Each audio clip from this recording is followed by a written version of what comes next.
Welcome to channel cinema reviewer. ఈరోజు మనం చూడబోతున్న movie couple friendly.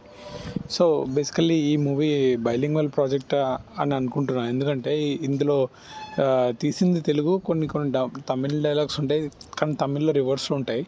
So basically ఇది ఒక 2 లాంగ్వేజ్ ప్రాజెక్ట్ అని అనుకుంటున్నాను. So coming to the story ఇద్దరు కెరీర్లో సెటిల్ అవుదాం అనుకున్న టైంలో వాళ్ళు జరిగిన ఇన్సిడెంట్స్, తర్వాత వాళ్ళు ఫేస్ చేసిన సిచ్యువేషన్స్ బేస్ మీద ఈ మూవీ ఉంది.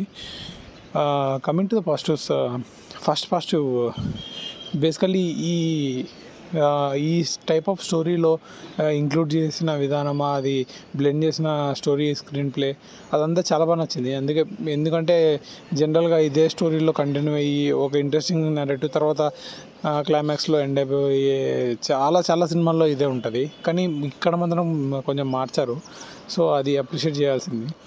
ఇంకొకటి హీరో పర్ఫార్మెన్స్ చాలా బాగా చేస్తాడు అతను.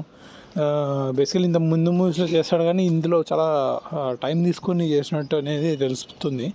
ప్లస్ ఆ మానస వారణాసి అమ్మాయి కూడా బాగా చేసింది. సో ఇంకో పాజిటివ్ ఏంటంటే ఈ ఆ డైలాగ్స్ ఏవైతే వాళ్ళు రాసుకున్నారో అది కరెక్ట్గా ఆ టైంకి కరెక్ట్గా కూర్చున్నాయి. ఇంకా నెగిటివ్స్ అంటే బేసిక్గా ఏంటంటే ఈ కైండ్ ఆఫ్ సబ్జెక్ట్కి మధ్యలో ఎక్కడ ల్యాగ్ పడకూడదు. అంటే 5-10 మినిట్స్ ల్యాగ్ పడదు, కానీ సెకండ్ హాఫ్లో మొత్తం కొంచెం డ్రిప్ అయినట్టు అనిపిస్తుంది. ఆ ఒక్కటి మనం చూసుకుంటే సెట్ ఒక్కటి మనం ఫర్గ్యూ చేస్తే ఇది మంచి మూవీనే. సో బేసికలీ నేను అనుకుంటున్నా చాలా ఇయర్స్ తర్వాత సంతోష్కి